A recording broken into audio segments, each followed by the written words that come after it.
எல்லாத்தையும் தெரிஞ்சுக்கணும். அந்த முறையில மேம்பட்டு வருது. அன்னைக்கு காலகட்டங்கள்ல இத்தாலியில உள்ள, அதுக்கு முன்னாடி அமெரிக்கா, இத்தாலி எல்லாமே இருண்ட காலமாக இருக்குது. எந்த அளவுக்கு சொன்னாக்க ரொம்ப வறுமை, எந்த கல்வி எதுவும் கிடையாது. அவங்களுடைய கலாச்சாரம் ஏறத்தாழ அரபு கலாச்சாரத்தை ஒத்துதான் இருந்துச்சு. எதுக்கு எடுத்தாலும் சண்டை, போர், அந்த மாதிரி இருக்கும். அதுல வைத்துலிக்குமாவா அவங்க கொள்ளையடிக்கிறாங்க. இஸ்லாமிய கலாச்சாரத்தின் பால் மேம்பட்ட ஒரு கல்வி நிலையத்தை கொள்ளையடிச்சு ஏறத்தாழ அந்த நதியை கருப்பா ஓடக்கூடிய அளவுக்கு என்ன செஞ்சிருக்காங்க, அந்த புத்தகங்களை கருக்கி குட்டி இருக்கிறாங்க. அந்த புத்தகங்களை கொண்டு போய் இத்தாலியில வச்சு டிரான்ஸ்லேட் பண்றாங்க. லெட்டின்ல டிரான்ஸ்லேட் பண்ணி நிறைய நீங்க சைட்டேஷன்ஸ் படிச்சீங்கன்னா லெட்டின்ல இருக்கும். என்ன ரீசன் கேட்டாக்க, இஸ்லாமிய மரபுல இருந்த அனைத்து புத்தகங்களையும் கொண்டு போய் என்ன செய்யறாங்க, லத்தீன்ல மாத்துறாங்க. மாத்தி அதுக்கப்புறம் என்ன செய்யுது, அமெரிக்காவுடைய வளர்ச்சி, பிரிட்டனுடைய வளர்ச்சி, யூகேவுடைய லண்டனுடைய வளர்ச்சி எல்லாமே போட்டு திருப்பி ரெவல்யூஷன் ஆகி இந்தியாவுக்கு போர் தொடுத்து வர்றாங்க. அப்ப கல்வி எங்க இருந்து நம்ம போயிருக்கு புரியுதா? கல்வி எங்க இருந்து போயிருக்கு? நபிகள் நாயகம் ஸல்லல்லாஹு அலைஹி வஸல்லம் தோற்றுவித்த விஷயத்தில் இருந்துதான் கல்வி போயிருக்கு. உங்களுக்கு காலேஜ்ல ஸ்கூல்ல என்ன சொல்லுவாங்க, மேற்கத்திய கல்வி எல்லாம் முன்னோட்டமா காட்டுவாங்க இல்லையா?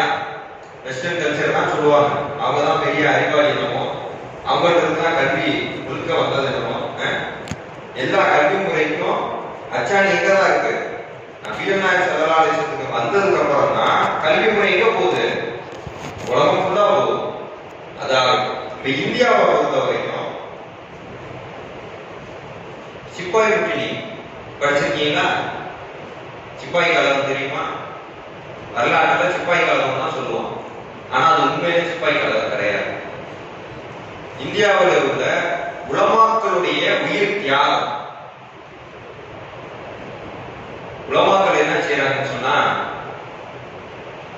ஒட்டுமொத்த இந்தியாவிற்கும் சர்க்குலர் அனுப்புறாங்க. ஜும்மாவில் சர்க்குலர் அனுப்புறாங்க. என்ன சர்க்குலர் அனுப்புறாங்கன்னு சொன்னாக்க, இந்தியாவை காப்பாற்றணும், ஒட்டுமொத்த மக்களும் எங்க வரணும், டெல்லிக்கு வரணும். இதுதான் சர்க்குலர். சர்க்குலர் வந்த ஒரு குறிப்பிட்ட காலத்துல என்ன செய்யறாங்க, எல்லா உலமாக்களும் போய் சேர்ந்துறாங்க. சேர்ந்து அந்த இடத்துல போர் நடக்குது. வெள்ளக்காரன் தெரியும்ல, துப்பாக்கி வச்சிருப்பான். இவங்க வெறும் வீட்டுல கிடந்த அருவாமனையில இருந்து கத்தி, சின்ன சின்ன ஆயுதங்கள் என்னென்ன இருந்துச்சோ அதை எடுத்துட்டு போய் எல்லாமே சகிதாயிடும். இது இல்லாம வெள்ளக்காரன் அறிக்கை தாக்கல் பண்றான். இந்த சம்பவம் சிப்பாய் காலத்துல தான் பெரிய உலமாக்கள் செஞ்ச விஷயம் தான் பெரிய டஃபா இருந்திருக்கு. வெள்ளக்காரன் பிரிட்டிஷ் அவன் என்ன செய்யறான், அதை ஆய்வு பண்றான். எதனால இவ்வளவு பேர் வந்தாங்க, இதற்கு காரணம் என்ன? அந்த காரணத்தை ஆராயும் போது மதரசாக்கள்ல சர்க்குலர் போயிருக்கு. ஜும்மா மேடையில இருந்தா உலமாக்கள் என்ன செய்யறாங்க, விடுதலை போருக்குண்டான வீர முழக்கத்தை முன்வைக்கிறாங்க. அதன் மூலமாக மக்கள் என்ன செய்யறாங்க, ஒன்று சேர்ந்து வந்திருக்கிறாங்க. ரிப்போர்ட்டை கொடுத்துறாங்க. மதரசாக்கள் அனைத்தும் இடித்து தரைமட்டமாக்கப்பட்டது. இன்னைக்கு கபிரிஸ்தான் மாதிரி இருந்துச்சு. கபிரிஸ்தான் எப்படி மண்ணா இருக்கு, அது போல ஆக்கப்பட்டது மதரசாக்கள். வரலாற்றை எடுத்து படிச்சோம்னு சொன்னாக்க கண்ணில் தண்ணி இல்லாம நீங்க படிக்க முடியாது. பல உலமாக்கள் மரத்துல தொங்க விடப்பட்டாங்க, தூக்கிடப்பட்டாங்க. போஸ்ட் மரம் எங்க கிடைக்குதோ வாகனம் தான் வாகனத்தில் ஏற்றி கொலை செய்யப்பட்டாங்க. இதற்கு பிறகு இஸ்லாமிய சமூகத்துல உலமாக்களுடைய நிலையே இல்லாம போயிடுச்சு. இதற்கு முன்பு கல்வி எப்படி இருந்துச்சு? இஸ்லாமிய கல்வி, பயனுள்ள கல்வி ரெண்டுமே இருந்துச்சு. Maths, science with online course ரெண்டுமே இன்டகிரேட்டடா இருந்துச்சு. இந்த சம்பவத்துக்கு பிறகு என்ன நடக்குது, இமாம்கள் குறையறாங்க. இந்த மார்க்கம் இதோட முடிஞ்சிருமோ அந்த கவலை வருது. நமக்கே வரும்ல, வருமா வராதா, கவலை வராதா?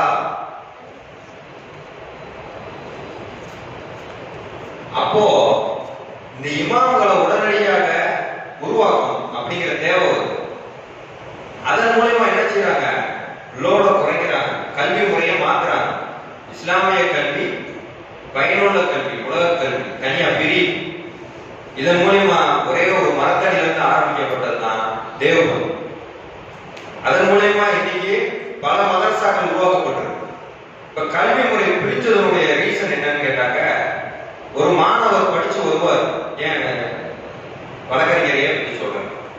ஒரு வழக்கறிஞர் என்னவா வருவாரு, வெறுமனே வழக்கு மட்டும் தெரியும், அவருக்கு ஈமானிய இஸ்லாமிய விஷயங்கள் எதுவுமே அவருக்கு தெரியாது. அப்போ நீங்க கல்வியை எப்படி அணுகணும், கல்வியை எப்படி பார்க்கணும், ஏன் இந்த கல்வி முறை பிரிஞ்சிருச்சுன்றத சுருக்கமா நான் இதை சொல்லி புரிய வச்சுட்டேன் நினைக்கிறேன்.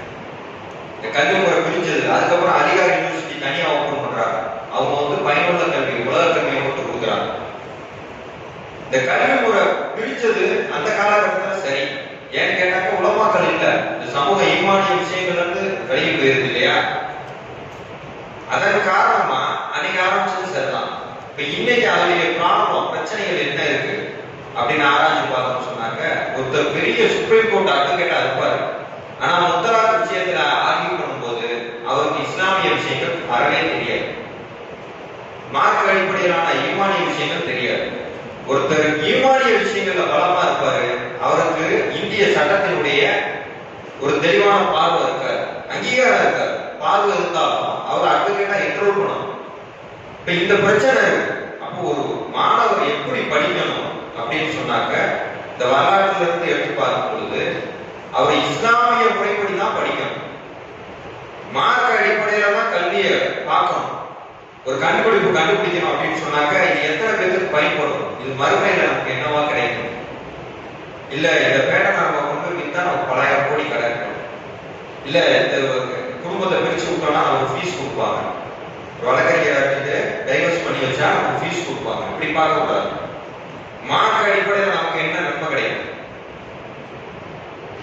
அந்த குடும்பத்துல மோகத்தை ஏற்படுத்தினா நமக்கு என்ன கிடைக்கும், ஒரு கண்டுபிடிப்பை நம்ம வக்ஃப் செஞ்சாக்க அந்த கண்டுபிடிப்பு காலம் பூரா பயனடைகிற வரைக்கும் நமக்கு சதகத்துல் ஜாரியா. அப்போ ஒரு விஞ்ஞானி எப்படி இருப்பாரு, ஒரு கண்டுபிடிப்புக்கு பேட்டன்ட் ரைட்ஸ் வாங்க மாட்டாரு, அது வக்ஃப் செய்யும். ஏற்கனவே இஸ்லாமிய விஞ்ஞானிகள் அப்படிதான் இருந்தாங்க. அவங்க என்ன செஞ்சாங்க, ஒரு விஷயத்தை கண்டுபிடிச்சாங்க. ஒரு உதாரணத்துக்கு சொல்றேன், டாக்டர் ஏபிஜே அப்துல் கலாம் செய்யறாரு, ஊனமுற்றவர்களுக்கான ஷூ மாற்றம்ல அது ரொம்ப வெயிட் ஜாஸ்தியா இருக்கு. அந்த வெயிட் ஜாஸ்தியான அந்த ஷூ மாட்டிட்டு அவர் நடக்கும் போது ரொம்ப வேதனைப்படுவாங்க. அதற்கு ஸ்பேஸ்ல யூஸ் பண்ணக்கூடிய ஒரு அலுமினியம், அது வெயிட்லெஸ்ஸா இருக்கும், அதே சமயம் ஸ்ட்ராங்கா இருக்கும். அதை கண்டுபிடிச்சு என்ன செய்யறாரு, அந்த ஊனமுற்றோருக்கு மாற்றுத்திறனாளிக்கு கொடுக்குறாரு. அது மூலியமா அவர் என்ன செய்யறாரு, நல்ல முறையில வெயிட் கம்மியா இருக்கு, அவரும் ஊனமுற்றவர், அது வலுவான அவருடைய காலை முதலை தாங்கக்கூடிய அளவுக்கு அது சக்தி கிடைக்கும். அப்ப இந்த மாதிரி ஒரு உதாரணத்துக்காக சொல்றேன். நீங்க ஒரு கண்டுபிடிப்பு, ஒரு கேன்சருக்கு ஒரு மருந்து தயாரிக்கிறீங்க அப்படின்னு சொன்னாக்க கேன்சர்ல கூறாத வரைக்கும் உங்களுக்கு அந்த நன்மை கிடைக்கும்.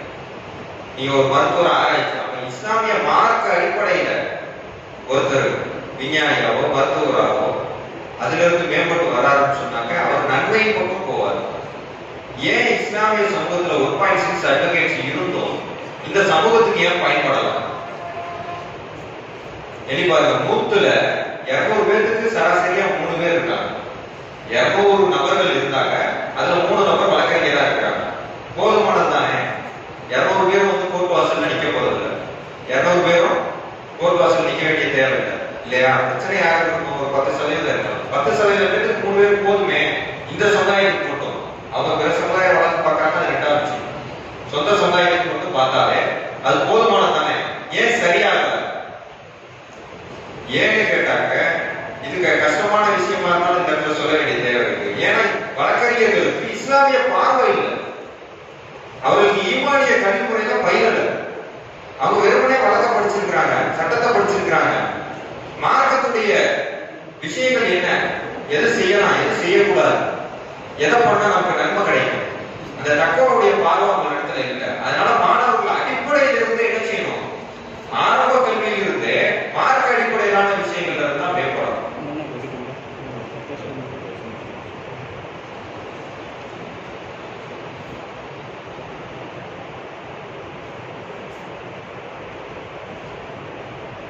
அதே போல பெண்கள் விஷயம் பொதுவாக இன்னைக்குள்ள நடப்புல என்னன்னு கேட்டாக்க, பெண்கள் பொதுவாகவே வந்து நல்ல கற்கக்கூடியவர்களாகவே இருக்காங்க. அவரேஜா பார்க்கும்போது ஆண்களோட பெண்கள் நல்ல கான்சன்ட்ரேஷன் பண்றாங்க, நல்ல கல்வியை வந்து நல்லா அச்சீவ் பண்றாங்க, அவங்களுக்கு சப்போர்ட் பண்ணி வச்சாங்க. ஆனா சில தேவையில்லாத விவாதங்கள் இருக்கு மாணவிகள் மாணவர்கள் இடத்துல, தேவையில்லாத என்னன்னு சொன்னாக்க பேசிக்கா ஆணும் பெண்ணும் சமம், ஆணுக்கு பெண் நிகர் அப்படிங்கிறது. எந்த ஒரு விஷயமும் நமக்கு முரண்பாடா வரும்போது மார்க்க சட்டத்தில் இருந்துதான் விளக்கங்களை இருக்கு. ஆண் பெண் சமமாகிற கேள்வியே ஒரு பக்கம் வச்சுக்கோம். நான் ஒரு மரத்தில் இருந்து வேரையும் மரத்தையும் சமம்னு சொல்லுவோமா? வேற நம்ம பார்க்கவே முடியாது. ஆனா வேறு இல்லாம மரம், மரத்தினுடைய பயன் வேற, வேறினுடைய பயன் வேற. அதே போல ஒரு கட்டிடத்துல அஸ்திவாரத்தையும் கட்டிடத்தையும் ஒப்பீடு செய்வோமா? ரெண்டுமே ஒண்ணு தானே. மரத்தையும் வேரையும் எப்ப நம்ம ஒப்பீடு செய்யலையோ, எப்ப அஸ்திவாரத்தையும் கட்டிடத்தையும் ஒப்பீடு செய்யலையோ, ரெண்டுமே வேறு வேறு பயன் தரக்கூடியது. ஆனா ரெண்டுமே மேன்மைக்குரியது, ரெண்டுமே பயனுள்ளது, ரெண்டுமே இறைவனுடைய படைப்பு. ஒவ்வொன்றையும் நமக்கு படிப்பனைகள் இருக்கு, ரெண்டும் ஒவ்வொரு மாதிரியான பணிகளை செய்யுது. வேறு இல்லைன்னு சொன்னா மரம் இருக்காது, வேர்ல பூச்சி அரைச்சிருச்சு சொன்னாக்க மரம் இருக்காது. அப்போ பெண்கள் அஸ்திவாரத்தை போன்றவர்கள், வேரை போன்றவர்கள். பெண் கல்வி என்பது இஸ்லாமிய சமூகத்திற்கு குழந்தை வளர்ப்புல 10 வயசு 15 வயசு வரைக்கும் அந்த குழந்தையை மேம்படுத்துறது தான் அஸ்திவாரம். அவர்கள் அந்த விஷயத்துல போக்கஸ் நிறைய பண்ணணும். ஆசிரியராக பெண்கள் ஆசிரியராக வர வேண்டிய தேவை இன்னைக்குள்ள சமகாலத்துல நிர்பந்தமா இருக்கு. பெண்கள் ஆசிரியர் துறையை தேர்ந்தெடுத்தது சிறந்தது, மார்க் அடிப்படையில் சிறந்தது. ஆசிரியர்களாக இருப்பது முக்கியமான விஷயம். பிற கல்வியை எந்த கல்வியை தேர்ந்தெடுத்தாலும் ஆசிரியரா போகலாம். நீங்க வழக்கறிஞரா படிச்சாலும் ஆசிரியரா போகலாம் இல்லையா? ஒரு இன்ஜினியரிங் நீங்க படிச்சாலும் ஆசிரியரா போகலாம். ஆசிரியர்ங்கிறது தனி டிபார்ட்மெண்ட் கிடையாது. நீங்க எந்த துறையில நீங்க பயின்றாலும் அதுல சிறந்த முறையில படிச்சு மாஸ்டர்ஸ் முடிச்சு PhD பண்றீங்க. இப்ப நீங்க ஆசிரியரா போறதுக்கான எல்லா தகுதியும் உங்களுக்கு கிடைச்சிடும். சுருக்கமா சொல்லுங்க. அதே போல ஒரு கல்வி முறையில எதை நோக்கி பயணிக்கணும்? ஒருத்தர் என்ன செய்வாரு, நான் 10வது படிச்சா போதும், என் பிள்ளைக்கு நான் சொத்து சேர்த்து வச்சிருக்கேன், 10வது படிச்சா போதும். ஒருத்தர் என்ன செய்வாரு, இல்ல நான் கஷ்டப்பட்டு டிகிரி படிக்க வச்சுறேன், நான் 12வது வச்சிருக்கேன், என் பிள்ளைய டிகிரி படிக்க வச்சுறேன். இப்ப இன்னொருத்தர் மாஸ்டர்ஸ் படிக்க வைக்கிறேன் அப்படின்னு மாதிரி சொல்லுவாங்க. எதற்காக படிக்க வைக்கிறாங்கன்னு சொன்னாக்க, நம்ம சம்பளம் இந்த இன்ஜினியரிங் படிச்சாருன்னு சொன்னாங்க மாசம் 60,000 ரூபாய் சம்பளம் கிடைக்கும், ஐடில போனா 1 லட்சம் சம்பளம் கிடைக்கும். இந்த கல்வி முறையே தவறு. அடிப்படையில் பொருளாதாரத்தை, இஸ்லாமிய மார்க்க அடிப்படையில் பொருளாதாரத்தை நாடி கல்வியை கற்றுக்கொள்வதே தவறு. இப்ப நம்ம படிக்கிறது எந்த அளவுக்கு படிக்கணும்னு சொன்னாக்க, 12th முடிக்கிறோம், டிகிரி முடிக்கிறோம், மாஸ்டர்ஸ் படிக்கிறோம், PhD படிக்கிறோம். நீங்க கல்வியில எந்த எல்லைக்கு போகணும்? ஆராய்ச்சி கல்வி வரைக்கும் போகணும். ஏன் ஆராய்ச்சி கல்வி வரைக்கும் போகணும் அப்படின்னு சொன்னா, குர்ஆனும் மார்க்கும் அதான் சொல்லுது. குர்ஆனும் மார்க்கும் எதை வலியுறுத்துது? நீங்கள் சிந்தியுங்கள், ஆராய்ச்சி செய்யுங்கள், என்னுடைய படைப்பை பார்க்க. ஒட்டகத்தை பார்க்கவில்லையான்னு கேட்கிறான் இறைவன். ஒவ்வொரு இடத்துல ஒவ்வொரு விஷயங்களா சொல்லிக்கொண்டே போலாம், நேரம் பார்த்தாரு. நான் கொசுவையும் ஈயையும் தேனியையும் உதாரணம் காட்டுவதற்கு தயங்குவதில்லை. அப்போ ஆராய்ச்சி, குர்ஆன்ல உள்ள அனைத்தையும் ஆராய்ச்சி செய்யக்கூடிய கடமை நம்ம மீது இருக்கு. PhD படிக்கிறது நம்மளுடைய, நமக்கு என்னது கடமை. படிக்கிறது வருமானத்துக்கு இல்ல, இறைவன் சொல்லி இருக்கிறான் இல்லையா? இறைவன் என்ன சொல்லி இருக்கான்? ஆராய்ச்சி பண்ணி பாருங்க, என்னுடைய படைப்புகளை பாருங்கன்னு சொல்லியிருக்கான். அந்த ஆராய்ச்சி மூலியமா கிடைக்கக்கூடியதை என்ன செய்யணும்? வக்ஃபு செய்யணும், இந்த சமூகத்திற்கு பயன்படக்கூடியதா செய்யணும். சரி, இப்ப வழக்கறிஞருக்கு உண்டான படிப்பு உண்டான ஆலோசனை தான். இன்னைக்கு உள்ள காலகட்டங்கள்ல வழக்கறிஞர்களாக இஸ்லாமிய சமூகம் வர வேண்டிய நிர்பந்தத்தில் இருக்கின்றது. நான் ஒரு 25 வருஷத்துக்கு வக்கீல் தான் படிச்சிருக்கோம். ஏன் அப்படின்னு சொன்னாக்க, சட்டத்துல அவ்வளவு பிரச்சனைகள் இருக்கு.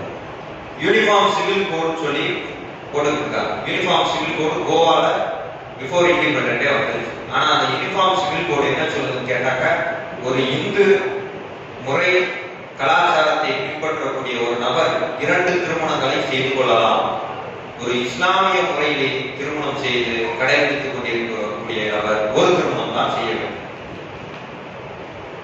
இது யூனிஃபார்ம் சிவில் கோடா? இது அனைத்து மக்களுக்கும் சமமான சட்டமா? கிடையாது. இதை முன்னிறுத்துவது யார்? இதை கேள்வி கேட்பது யார்? இது அரசமைப்பு சட்டத்துக்கு எதிரானது என்று கூறக்கூடியவர் யார்?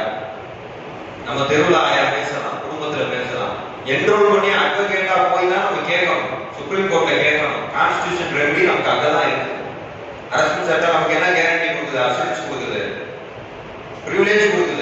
சிறுபான்மை சமூகம் அவங்க மத வழிபாடு செய்வதற்கு உரிமை இருக்கு. இந்த உரிமையை பெறுவதற்கு நமக்கு கல்வி வேணும் இல்லையா? முத்தலாக் விஷயம், நீங்க குர்ஆன்ல இருக்கக்கூடிய தலாக் விஷயத்துல நீங்க கை